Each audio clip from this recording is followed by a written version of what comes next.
আসসালামু আলাইকুম। প্রিয় দর্শক, অন্য মঞ্চের আলাপ চাইতায় আপনাদের সকলকে আমন্ত্রণ জানাচ্ছি। সুপ্রিয় দর্শক শ্রোতা মণ্ডলী, আপনারা এই মুহূর্তে আমাকে যে যেখান থেকে দেখছেন এবং পরবর্তীতে যে যেখান থেকে দেখবেন, আপনাদের সকলকে জানাই আমার প্রাণ ঢালা অভিনন্দন এবং শুভেচ্ছা। আপনারা আজকে হেডলাইন যেটা লেখা হয়েছে এবং যে ব্যানার, তাতে বুঝতে পারছেন যে আমি বলছি যে আজ কি শেখ হাসিনা এবং ভ্লাদিমির পুতিন বা কেজিবি প্রধান রাশিয়ার প্রেসিডেন্ট পুতিনের সাথে শেখ হাসিনা পুতিন বৈঠক নিয়ে। তো আর কেউ আবার এই আমাদের মধ্যে তো অনেক ভাইয়েরা আছেন, তারা ওই যে সরাসরি জিজ্ঞেস করেন, ভাই ওইটা হইলো না কেন, ওইটা হইলো না কেন, ওইটা সব কথায় কিন্তু একটা প্রশ্নবোধক চিহ্ন আছে বা আশ্চর্যবোধক চিহ্ন আছে। এখন আপনার আশ্চর্যবোধক চিহ্ন কোনটা, দাড়ি কোনটা, কমা কোনটা আর প্রশ্নবোধক কোনটা, ওইটাই বুঝেন না।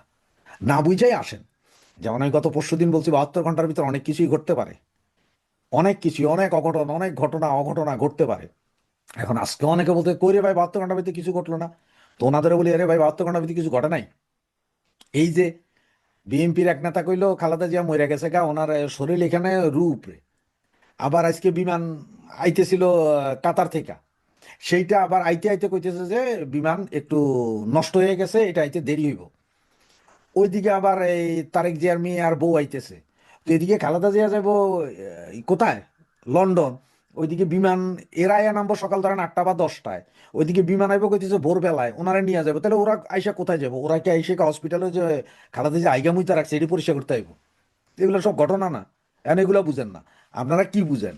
মনে করেন যে এই মাইরা দিল মনে হয় ইন্ডিয়া ব্রাহ্মস নাকি, না পারমাণবিক অ্যাটাক করে দিল আপনাদের, এগুলাই মনে করেন। তো ঠিক ভারতের এইখানে এই যে ভারত গেল ভ্লাদিমির পুতিন, দেখেন আমার জানা মতে আমি দীর্ঘ 30-35 বছর ধরে আপনার টিভি নিউজ, টিভির খবর এগুলো দেখি। আমরা বাংলাদেশে থাকতে বাংলাদেশের গুলো দেখতাম, কারণ বাংলাদেশে আমরা যখন ছিলাম ওই সময় আসলে বিদেশি নিউজ খুব একটা দেখা যেত না, সিএনএন বিবিসি দেখা যাইতো। সেটা যাদের বাসায় নিজস্ব ডিশ অ্যান্টেনা ছিল, ভাই আমি গরিব পোলা, আমার বাসায় ডিশ অ্যান্টেনা ছিল না। 90-এর পরে আপনার কেবল লাইন ঢুকলো, তখন দেখতাম আমরা সিএনএন বিবিসি এগুলো একটু একটু দেখতাম। খেলাধুলা দেখতাম আমরা, লাইভ সম্প্রচার এগুলো দেখতাম। তখন দেখতাম যে অমুক দেশের রাষ্ট্রপ্রধান অমুক দিন যেতেছে, তমুক দিন যেতে, এগুলো দেখতাম। একটা ডেট থাকে যে ধরেন জানুয়ারির 5 তারিখে অমুক দেশের রাষ্ট্রপ্রধান অমুক দেশে যাবে। এইটা 2 দিন পিছাইতো, 5 দিন পিছাইতো, 10 দিন পিছাইতো, কিন্তু 10 দিন, 5 দিন, 2 দিন, একদিন, 2 ঘন্টা আগায় নেই কখনো। এবারই সর্বপ্রথম। এবং কেন সর্বপ্রথম সেটা জানি না, যে এবারই ভ্লাদিমির পুতিন টেন্টেটিভ ডেটের অনেক আগে চলে আসছেন। আর পুতিন যখন এইরকম সফর করে, এরপরেই আসলে কোনো না কোনো একটা ঘটনা ঘটতে থাকে পৃথিবীতে, যেটা পরে সবাই দেখে। যেমন দেখেন ইউক্রেন আক্রমণের আগে ঠিক 1 সপ্তাহ আগে উনি ইন্ডিয়া ঘুরে গিয়েছিলেন, কারণ এটা বৃহৎ বাজার। এইখানে উনি তেল, চিনি, ডাইল, লবণ, তেল যা আছে সব বেচবেন। ঘুরা গেছেন, যাইয়া মারছেন কারে, ইউক্রেন রে। এরপরে লাগলো লাগলো লাগলো, এর ভিতরে এখন দেখেন গত কয়দিন আগে, জাস্ট 10-12 দিন আগে হঠাৎ করে নৌবহর আসলো কোথায়, আমাদের চিটং পোর্টে। কোন নৌবহর? রাশিয়ান যুদ্ধ জাহাজ আসলো সৌজন্য সাক্ষাৎ। বুঝলাম না কেন হঠাৎ করে সৌজন্য সাক্ষাৎ। উনি ভ্লাদিমির পুতিন এখন আছেন কোথায় আজকে? গতকাল সারা দিন ছিলেন উনি ইন্ডিয়াতে, সেখানে রুদ্ধদ্বার বৈঠক হয়েছে, ডিনার হয়েছে, অনেক কথা হয়েছে, অনেক চুক্তি হয়েছে। আসলে এটা 10 ভাগের 1 ভাগ জানাও সম্ভব হবে না, কি কি চুক্তি হয়েছে, কোথায় কি কথা হয়েছে, কোথায় কি। কিন্তু শ্বাস রব সারা পৃথিবীতে একটা জিনিস চিন্তা করতে হয়, কি হইতে পারে, কি হইতে পারে। এইটা নিয়ে একটা খেলা আছে, এখানে কোনো একটা খেলা আছে।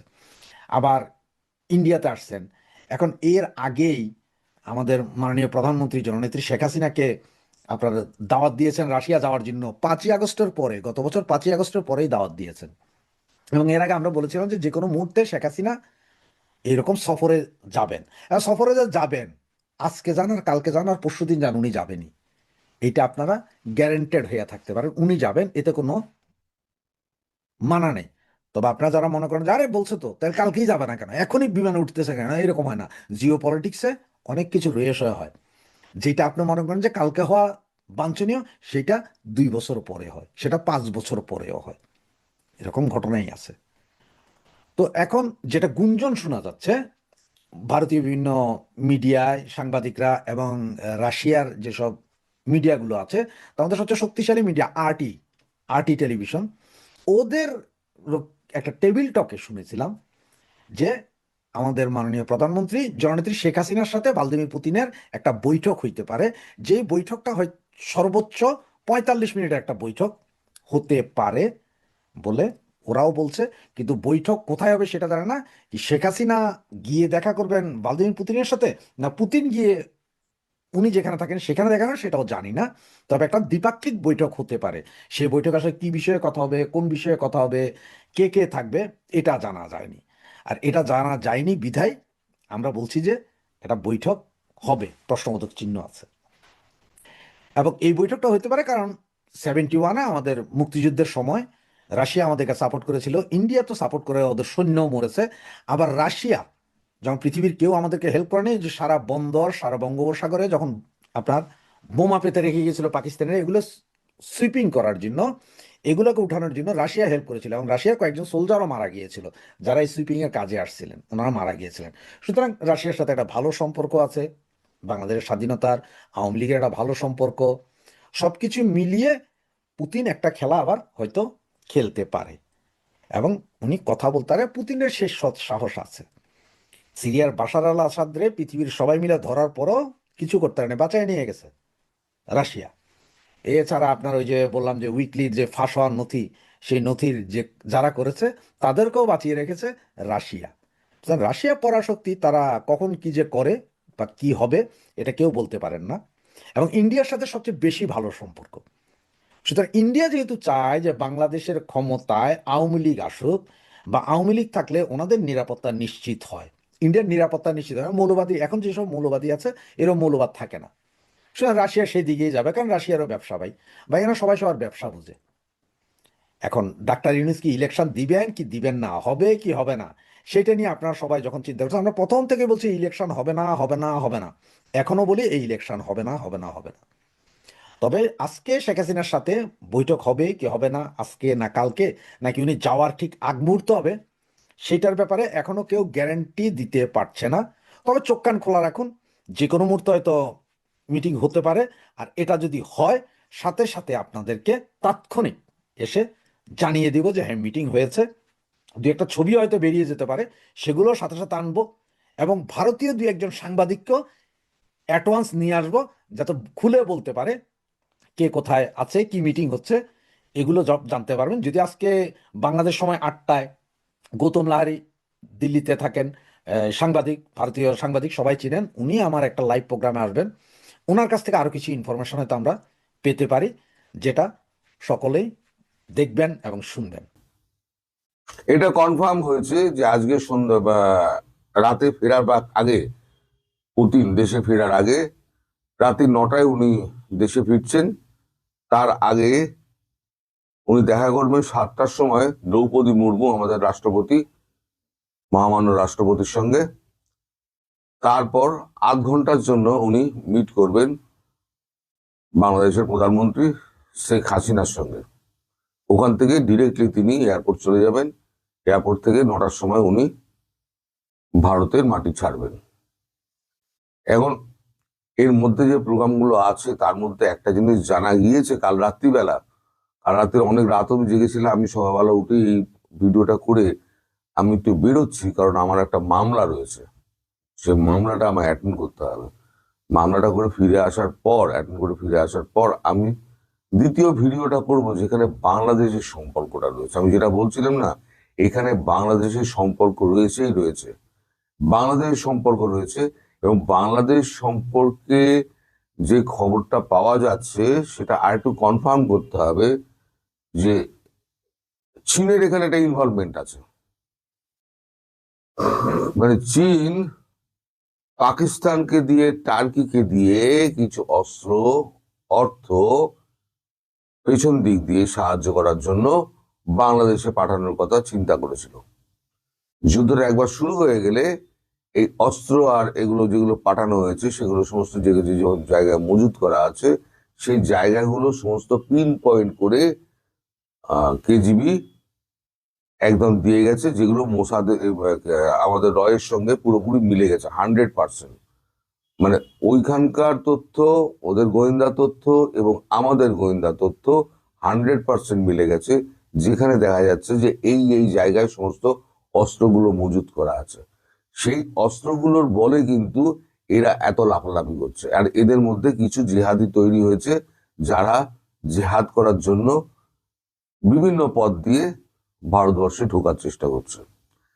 এখন সে বিষয়ে বিস্তারিত কথাবার্তা কি হয়েছে আমার জানতে একটু সময় লাগবে। তো যেহেতু আমি বেরোচ্ছি এবং শেখ হাসিনার কথাবার্তা কি হবে, কারণ 7টা থেকে দ্রৌপদী মুর্মুর সঙ্গে আমাদের রাষ্ট্রপতি মহামান্য দ্রৌপদী মুর্মুর সঙ্গে দেখা করার কথা তার 7টার থেকে 8টা অবধি। তারপর ওনার যেতে যাওয়ার সময় ওই গিয়ে আধ ঘন্টা প্রধানমন্ত্রী শেখ হাসিনার সঙ্গে উনি দেখা করবেন। দেখা করার পর উনি তারপর পালাম এয়ারবেস থেকে উনি যেখানে নেমেছিলেন আবার ওখান থেকে উনি দেশে ফিরবেন। ফলে এই রাত্রিবেলা যে শেখ হাসিনার সঙ্গে যে কথাবার্তাগুলো হবে, সেই কথাবার্তাগুলো আমার জানতে একটু সময় লাগতে পারে, একটু মানে ডিটেলে জানতে গেলে। তবে বাংলাদেশের ব্যাপারটা আমি জেনে যাব।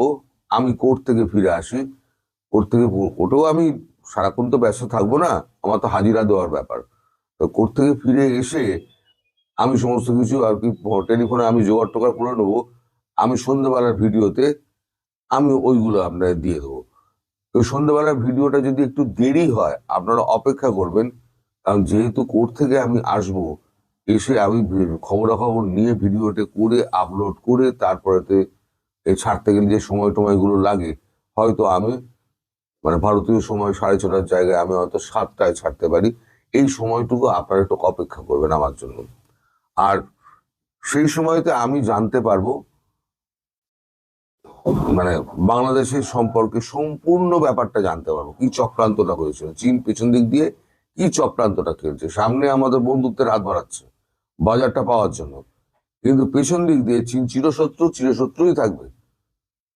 সেটা ওই জন্য বলেছিলাম রাশিয়াও বিশ্বাস করে না, ভারতও বিশ্বাস করে না। কারণ চীনই, চীনের পরিবর্তন হবে না।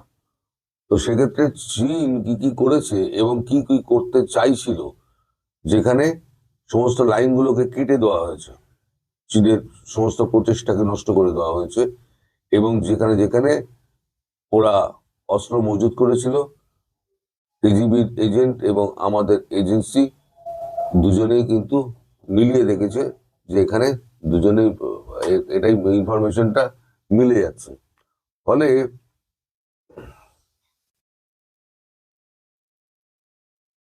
ফলে আমাদের এখানে যে এইগুলোকে নিয়ে এখন রাশিয়ার একটা টিম থেকে, কেজিবির একটা টিম থেকে যাচ্ছে এইখানে, আর রয়ের একটা টিম, এরা দুজনে একসঙ্গে কাজ করবে। একসঙ্গে কাজ করে আগে যেটা ঠিক করা হয়েছিল, হয়তো ছোটখাটো দিয়ে হয়তো বাংলাদেশটাকে সামলে দেওয়া যাবে। এখন দেখা যাচ্ছে যে বাংলাদেশ এমন একটা পর্যায়ে পৌঁছে গেছে যেখান থেকে বাংলাদেশকে ফিরিয়ে আনা খুব মুশকিল। ফলে এবার যে আঘাতটা আসবে, খুব শিগগিরই হয়তো আঘাতটা আসবে, হয়তো পুতিন যাওয়ার আগেও, পুতিন যাওয়ার পরেই হয়তো এই আঘাতটা আসবে। কিন্তু তার আগে মানে এই সমস্ত ঘর গোছানোর ব্যাপারগুলো এরা দুটো দেশ মিলে, দুটো দেশের গোয়েন্দা সংস্থা মিলে এগুলোকে ঠিক করবে। ঠিক করে তারপরেতে বাকি খবর কি হয়, এই খবরটুকু পাওয়া গেছে কাল রাত অব্দি, বাকি খবরটা কি হয় বাংলাদেশ নিয়ে, সেই খবরটা আমি জানতে পারবো রাত্রিবেলাতে। মানে আমি ফিরে আসার পর আমি আপনাদের জানাতে পারবো রাত্রিবেলাতে। আর শেখ হাসিনার সঙ্গে দেখা যখন হবে, সেটা হয়তো 8টার পরে, 8টা, সোয়া 8টা নাগাদ দেখা করে উনি আধ ঘন্টা কথা বলবেন, যেটা শিডিউল আছে। আধ ঘন্টা কথা বলে এবার উনি সোজা পালাম এয়ারবেসের দিকে চলে যাবেন, যেখান থেকে উনি ফ্লাইট ধরবেন। তো ওই সময়টুকুর জন্য আপনারা একটু অপেক্ষা করবেন। ওখানে আমি যতটা পারবো আমি কোর্ট থেকেও টেলিফোন দেবো, আমি কোর্ট থেকেও চেষ্টা করবো বাইরে এ করে যে খবর টবরগুলো জোগাড় করা, বাংলাদেশের কোন কোন অংশ কি কি ব্যাপারে এর মধ্যে জড়িয়ে রয়েছে।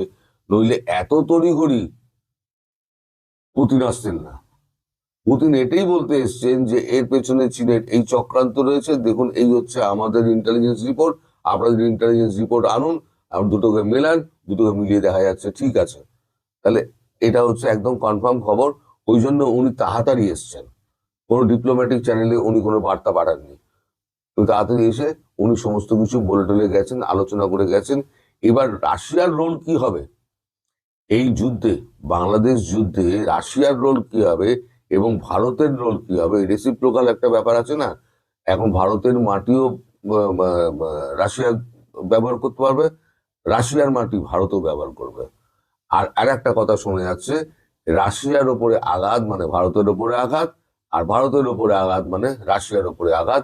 এরম একটা চুক্তি আজকে হায়দ্রাবাদ হাউসে এই 1:30টার সময় এখন একটা হবে। যে চুক্তিগুলো হবে তার মধ্যে একটা, যেটা আগেই বলে দিয়েছে আমরা বাইরে প্রকাশ করব না এই চুক্তি। এখন তারপরে একটা বিজনেস মিটিং হবে, সেখানে নানান রকম সইসাবত হবে। ইতিমধ্যে আমাদের বাণিজ্য মন্ত্রী পীযূষ গোয়াল তাদের বাণিজ্য সমস্ত প্রতিনিধি দলের সঙ্গে মিট করেছেন, এবং পীযূষ গোয়াল তিনি একটা টুইট করে জানিয়ে দিয়েছেন যে আমাদের মধ্যে খুব ভালো সম্পর্কের মধ্যে দিয়ে, একটা আলাপ আলোচনার মধ্যে দিয়ে আমরা বাণিজ্য করে নিয়েছি, সেটা টুইটারে উনি লিখেছেন। তো সমস্ত ব্যাপারটা নিয়ে আমি সন্ধ্যেবেলা একটা ডিটেল ভিডিও করব। এখন এইটুকু আপডেট আপনার জানাবার জন্য এলাম যে আজকে আমি যেটা বলেছিলাম আমার খবর পাকা ছিল। আজকে দেশে ফেরার আগে শেখ হাসিনার সঙ্গে দেখা করে তার সঙ্গে কুশল বিনিময় করে, নিশ্চয়ই কোনো রকম ব্যাপার ট্যাপার আছে, সেই খবরটা পেতে হয়তো আমার হয়তো আগামীকাল হবে, কিন্তু খবর আমি পাবো আগামীকাল হয়তো হবে। কিন্তু আজকে মিটিংটা কখন হবে সেটার উপরে নির্ভর করছে যে খবরটা কি হবে না হবে। তবে বাংলাদেশ নিয়ে ইস্যু নিয়ে একটা বড় খবর কিছু আছে।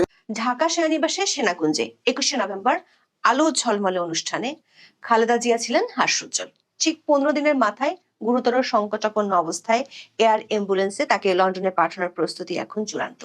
মাঝখানের 2 সপ্তাহে ঘটে গেছে বিস্ময়কর বহু ঘটনা। মায়ের গুরুতর অসুস্থতার মাঝে ছেলে তারেক রহমানের দেশে ফেরা নিয়ে নানান গুঞ্জনের মধ্যে জানা গেল তার ভাগ্যবন্দী বিশেষ কোনো শক্তির হাতে। দলের পক্ষ থেকে বলা হচ্ছে নিরাপত্তা ঝুঁকি, তবে সরকার করছে অস্বীকার। আকস্মিক হাসপাতাল ঘিরে মোতায়েন হলো স্পেশাল সিকিউরিটি ফোর্স। ঘোষণা দিয়ে চলল হেলিকপ্টার অবতরণ মহড়া। সরকারের শীর্ষ পর্যায়ের ভিজিট, দেশব্যাপী দোয়ার ঘোষণা, অসুস্থতা নিয়ে নানা গুঞ্জন। অতঃপর জানা গেল কাতার থেকে আসছে বিশেষ এয়ার অ্যাম্বুলেন্স।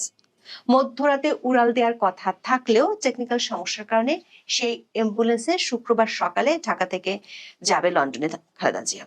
দর্শক, খালেদা জিয়ার অসুস্থতাকে কেন্দ্র করে বাংলাদেশের রাজনীতিতে গত কয়েকদিনে যা ঘটলো তা শুধু দৃশ্যপটের পরিবর্তন নয়, বলা যায় আস্ত একটা নাটক, যেখানে মঞ্চ তৈরি, আলো জ্বলছে, কিন্তু মুখ্য অভিনেতা এখনো উইংসের বাইরে। আর এই নাটকের রিমোট কন্ট্রোল কার হাতে তা নিয়ে চলছে তুমুল জল্পনা। কারণ পুরো দৃশ্যপটের মূল পরিচালক কারা, জবনিকাপাত কিভাবে, তা নিয়ে বহু প্রশ্নের মীমাংসা এখনো নেই। তবে এখন পর্যন্ত একটি ছবি পরিষ্কার, আর তা হলো বাংলাদেশের প্রধান 2 দলের পরিবার কেন্দ্রিক শীর্ষ নেতৃত্বের কেউ আপাতত দেশে থাকছে না। এরপর কি হতে যাচ্ছে তা নিয়েও নেই পরিষ্কার ধারণা। সেক্ষেত্রে পুরনো সেই -2 ফর্মুলা কি -4 বাস্তবায়িত হতে যাচ্ছে কিনা সে সংশয় দেখা দিয়েছে কারো কারো মনে। সেটি হলে সামনের দিনগুলোতে মেট্রিকুলার সিজনের বৃহত্তর পার্টি খুব শিগগিরই খোলাসা হয়ে যাবে বলে মনে করছেন রাজনৈতিক বিশ্লেষকেরা। বিএনপি যখন আগামী সংসদ নির্বাচনের জন্য প্রার্থী ঘোষণা করে তখন খালেদা জিয়ার বিপরীতে 3টি আসন বরাদ্দ করা হয়েছিল। তখন অনেকে প্রশ্ন তুলেছিলেন বিএনপি চেয়ারপারসন খালেদা জিয়ার শরীরের যে অবস্থা তাতে তার পক্ষে 3টি আসনে প্রতিদ্বন্দ্বিতা করা সম্ভব কিনা। এরপর ঢাকা সেনানিবাসের সেনাকুঞ্জে 21শে নভেম্বর আলো ঝলমলে অনুষ্ঠানে যোগ দেন বিএনপি চেয়ারপারসন বেগম খালেদা জিয়া। সশস্ত্র বাহিনী দিবস উপলক্ষে বিকেলের আয়োজনে অংশ নেওয়ার পুরোটার সময় তিনি ছিলেন হাস্যোজ্জ্বল। এর 2 দিন পর 23শে নভেম্বর ফুসফুসের সংক্রমণের কারণে রাজধানীর এভারকেয়ার হাসপাতালে ভর্তি করা হয় তাকে। তিনি দীর্ঘদিন ধরে আর্থারাইটিস, ডায়াবেটিস, কিডনি, ফুসফুস ও চোখের সমস্যা সহ নানা জটিলতায় ভুগছেন। দলের শীর্ষ নেতারা জানাচ্ছেন গত 23শে নভেম্বর সন্ধ্যায় তাকে সর্বশেষ হাসপাতালে ভর্তি করার পর থেকে তিনি সংকটাপন্ন অবস্থায় আছেন। এই মুহূর্তে সবচেয়ে বড় খবর হলো উন্নত চিকিৎসার জন্য তাকে দ্রুত লন্ডনে নিয়ে যাওয়ার প্রস্তুতি চলছে। এই যাত্রার নেতৃত্ব দিতে লন্ডন থেকে ঢাকার উদ্দেশ্যে রওনা হচ্ছেন তার পুত্রবধূ ভারপ্রাপ্ত চেয়ারম্যান তারেক রহমানের স্ত্রী ডাক্তার জুবাইদা রহমান। ডাক্তার জুবাইদা রহমান বর্তমানে দেশীয় মেডিকেল বোর্ডের একজন অন্যতম সদস্য হিসেবে যুক্তরাজ্য এবং চীনের বিশেষজ্ঞ চিকিৎসকদের সাথে সমন্বয় করে কাজ করছেন। কাতার সরকার জানিয়েছে বেগম জিয়াকে বিদেশে নিয়ে যেতে হলে তারা একটি বিশেষ এয়ার অ্যাম্বুলেন্স দিতে প্রস্তুত রয়েছে। সবশেষ বিডি নিউজের এক খবরে বলা হয়েছে, অসুস্থ খালেদা জিয়াকে লন্ডনে নিয়ে যাওয়ার জন্য কাতারের আমিরের এয়ার অ্যাম্বুলেন্স বৃহস্পতিবার রাতে ঢাকায় পৌঁছানোর কথা ছিল, কিন্তু কিছু টেকনিক্যাল সমস্যা দেখা দেয় তা বিলম্বিত হতে পারে। এদিকে বৃহস্পতিবার রাতে লন্ডন থেকে দেশের পথে রওনা হচ্ছেন তারেক রহমানের স্ত্রী জুবাইদা রহমান। ঢাকায় নেমে তিনি ওই এয়ার অ্যাম্বুলেন্সে শাশুড়িকে নিয়ে লন্ডনে ফিরবেন। সব মিলিয়ে খালেদা জিয়ার লন্ডনের উদ্দেশ্যে রওনা হতে শুক্রবার সকাল 10টা পেরিয়ে যেতে পারে বলে বিএনপি নেতাদের সঙ্গে কথা বলে ধারণা পাওয়া গেছে। এর আগে বিএনপির ভারপ্রাপ্ত চেয়ারম্যান তারেক রহমানের উপদেষ্টা মাহাদি আমিন নিজের ভেরিফাইড ফেসবুক পেজে দেয়া এক পোস্টে জানিয়েছিলেন, জুবাইদা রহমানের দেশে ফিরতে কোনো কারণে দেরি হলে সেক্ষেত্রে ছোট ছেলের স্ত্রী শর্মিলা রহমানকে নিয়ে লন্ডনের উদ্দেশ্যে রওনা দিবেন খালেদা জিয়া। দর্শক, উন্নত চিকিৎসার জন্য লন্ডনে যাওয়াটা নতুন কিছু নয়। এর আগে চলতি বছরের 7 জানুয়ারি তিনি একবার লন্ডনে গিয়েছিলেন এবং সেখানে তিনি 117 দিন অবস্থানের পর 6 মে দেশে ফেরেন। তবে এবারের পরিস্থিতি ভিন্ন রকম, কারণ এবারের মতো তার শারীরিক অবস্থা এতটা খারাপ কখনো হয়নি। দর্শক, খালেদা জিয়া অসুস্থ হওয়ার পর গত কয়েকদিনে দেশের রাজনৈতিক মহলে সবচেয়ে বড় প্রশ্ন জানিয়ে চলছে তুমুল আলোচনা, তা হলো মায়ের জীবন মৃত্যুর সংকটও কেন দেশে ফিরছেন না বিএনপির ভারপ্রাপ্ত চেয়ারম্যান তারেক রহমান। অক্টোবরে বিবিসিকে দেওয়া সাক্ষাৎকারে তিনি নিজেই বলেছিলেন দ্রুতই দেশে ফিরবেন, নির্বাচনে অংশ নেবেন। দলের অন্দরে তখন গুঞ্জন ছিল তিনি নভেম্বরে ফিরছেন।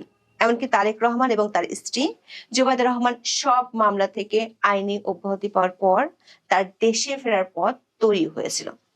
নিরাপত্তার জন্য বুলেট প্রুফ গাড়ি কেনা এবং অস্ত্র লাইসেন্সের আবেদনও প্রকাশ্যে এসেছিল। সব আয়োজন প্রস্তুত, কাগজে কলমে বাধা নেই, কিন্তু নভেম্বর মাস শেষ হওয়ার একদিন আগে তারেক রহমান ফেসবুকে লিখলেন, দেশে ফেরার সিদ্ধান্ত গ্রহণের সুযোগ তার একক নিয়ন্ত্রণাধীন নয়। এখানেই জন্ম নেয় অদৃশ্য নিয়ন্ত্রণের প্রশ্ন, কারণ অন্তর্বর্তী সরকার পক্ষ থেকে বলা হয়েছে তারেক রহমান আসতে চাইলে দেয়া হবে ট্রাভেল পাস, নেই কোনো বাধা, মানে জানানো হবে স্বাগতম। তাই প্রশ্ন উঠেছে, যদি সরকার বাধা না দেয় তবে নেপথ্যে আসলে কারা? কিছু রাজনৈতিক বিশ্লেষক বলছেন তার দেশে ফেরার বিষয়টি জটিল আন্তর্জাতিক ও কূটনৈতিক হিসাব নিকাশের সঙ্গে জড়িত। তার ফেরার পথে প্রভাবশালী কয়েকটি দেশের আপত্তিও থাকতে পারে। আবার বিএনপি পন্থী বিশ্লেষকরা বলছেন নিরাপত্তার শঙ্কার কথা, যেটির পেছনে আছে এই মুহূর্তে মাঠে থাকা বিএনপির প্রধান প্রতিপক্ষ ও তাদের কথিত বিদেশি মিত্ররা। শেষ মুহূর্তে অসুস্থ মাকে লন্ডনে নিয়ে যাওয়া হচ্ছে, কিন্তু তারেক রহমান আসছেন না, এমনকি পাঠাচ্ছেন নিজের স্ত্রীকে। এতে দলটি নেতাকর্মীদের কাছে একটি বিষয় এখন পরিষ্কার, সেটি হলো তারেক রহমান নিজের ফেসবুক পোস্টে যে অদৃশ্য ছায়ার ইঙ্গিত দিয়েছেন সেই শক্তি এখনো বহাল তবিয়তে আছে।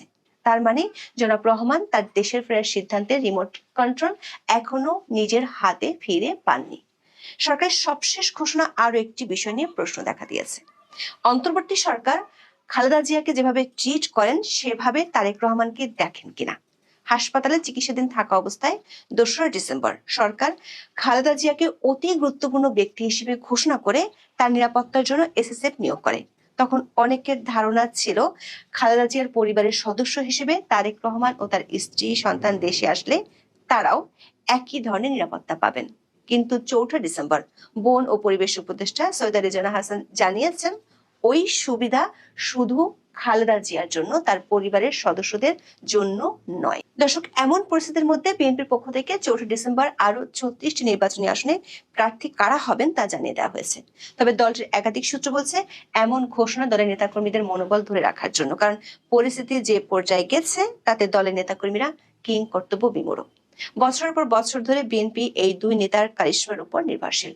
এখন যখন নির্বাচনের দামামা বাজতে চলেছে তখন দলটিকে দেশের অভ্যন্তরে চলতে হচ্ছে জিয়া পরিবারের সদস্য ছাড়া।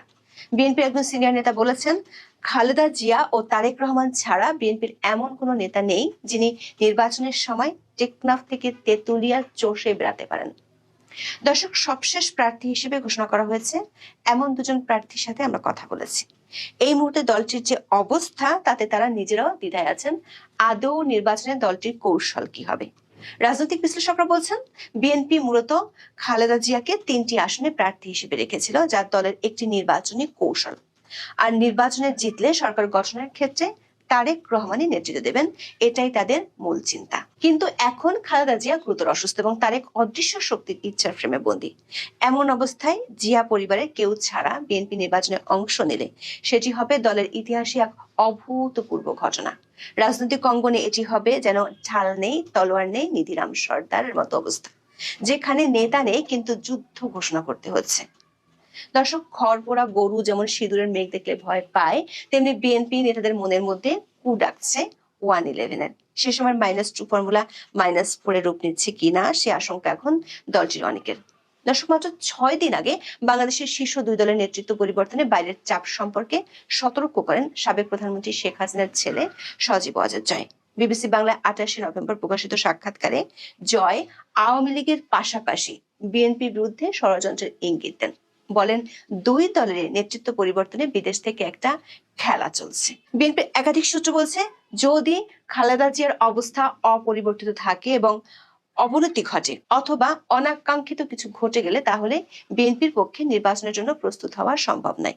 সেটি হলে বিএনপির পক্ষ থেকে নির্বাচন পেছানোর দাবি জানালেও অবাক হওয়ার কিছু থাকবে না। যদিও নির্বাচন কমিশন পরের সপ্তাহে তফসিল ঘোষণার প্রস্তুতি নিচ্ছে। 10 ডিসেম্বর এই উপলক্ষে রাষ্ট্রপতি মোহাম্মদ শাহাবুদ্দিনের সাথে দেখাও করবেন।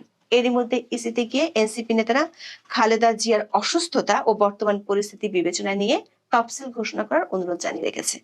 বিএনপির পক্ষ থেকে যদি একই সুর বেজে ওঠে তাহলে নির্বাচন কবে হবে সেটি নিয়ে বিরাট শঙ্কা তৈরি হবে। কারণ মধ্য ফেব্রুয়ারিতে রমজান, মধ্য মার্চে রমজান শেষ হলে শুরু হবে এসএসসি ও এসএসসি পরীক্ষা, তারপর আসবে ঈদ উল আজহা।